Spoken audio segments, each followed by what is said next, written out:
दिल्ली के मुख्यमंत्री रहे अरविंद केजरीवाल ने लोगों से अपील की है कि वो अपने बिल को जमा न करें, बकाया बिल को। लेकिन दूसरी तरफ बीजेपी मैदान में है एक नए बिल के साथ, और आपको यकीन नहीं होगा, 10 लाख, वो भी पानी का बिल। मैं जुड़ रहा हूं बीजेपी के मीडिया अध्यक्ष प्रवीण शंकर कपूर जी से। आपका बहुत बहुत स्वागत है। ये बिल की चर्चा आप कर रहे थे और आप दिखा रहे हैं इसमें से जो बिजली का बिल है वो 10 लाख से ज्यादा है। क्या है पूरा मामला? देखिए, कल मेरे पास ये मामला आया और इसमें एक उपभोक्ता हैं, वो अपनी आइडेंटिटी रिवील नहीं करना चाहते क्योंकि आप समझ सकते हैं लोग डरते हैं थोड़ा। वो विकासपुरी में रहते हैं और उनके पास मात्र 8 महीने में डेवलप होते होते 10.5 लाख रुपए का ये बिल आ गया। पिछले साल दिसंबर तक वो अप्रॉक्सीमेटली 800,000 रुपए महीने का बिल, पानी का बिल देते थे, जैसा साधारण मेरे आपके सब मिडिल क्लास के लोगों के घरों का आता है। मगर अचानक उनका एक बिल जनरेट होता है फरवरी में 2024 की, वो लगभग 2.5 लाख रुपए का होता है, 2,48,777 रुपए का। वो बिल उन तक नहीं पहुंचता, वो विदेश चले जाते हैं मार्च में। विदेश से जब लौट के आए दिवाली से 2 दिन पूर्व, तो उनके दरवाजे पे यह बिल लटका हुआ था जो 10.5 लाख रुपए का है। उन्होंने उसकी हिस्ट्री चेक करी, हमने भी चेक करी, तो दिखाई दिया कि दिसंबर 2023 तक उन्हें एवरेज 1.5 से 2,000 रुपए का बिल आया करता था, और अब अचानक इतना बड़ा बिल। ये तो कहा ही जा रहा है कि 2-3 महीने में सब खत्म हो जाएगा, और पूर्व मुख्यमंत्री ने बता भी दिया इस बात को लेकर के। तो चिंता किस बात की? और शायद यही वजह है कि ये जिनका केस है वो सामने ना आ रहे हैं। देखिए, पूर्व मुख्यमंत्री जी ने कहा है कि मैं बिल दोबारा सत्ता में आने पे खत्म करूंगा, तो अभी तो वर्तमान सत्ता में है और ये तो एक ग्लेयरिंग एरर का केस है। एक व्यक्ति जिसे दिसंबर 2023 तक अप्रॉक्सीमेटली 1,500 रुपए महीने का बिल आता था और वो उसे नियमित भरता था, अगर उसके पास अचानक 10 लाख रुपए का बिल आया है तो इसमें उसका कोई पेंडिंग बिल नहीं है, ये तो एक ग्लेयरिंग एरर का केस है, कहीं कोई गड़बड़ है, उसे ठीक कर देना मुख्यमंत्री जी।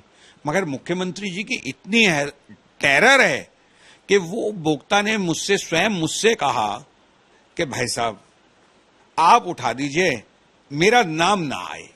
चलिए, आपका दावा सुन लिया प्रवीण जी, लेकिन उनका भी तो दावा है कि फ्री बिजली पानी जो मिल रहा है लोगों को वो सब खत्म हो जाएगा अगर बीजेपी सत्ता में आ गई, और बीजेपी रोक रही है, ऐसा हर मंच से केजरीवाल कह रहे हैं।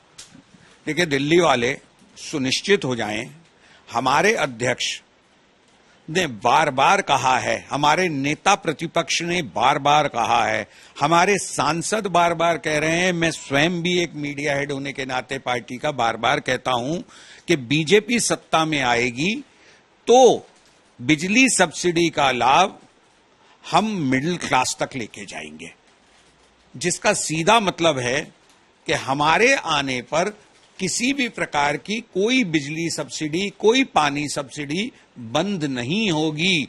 हम तो उसका दायरा बढ़ाने की बात कर रहे हैं, घटाने का कोई विषय ही नहीं है।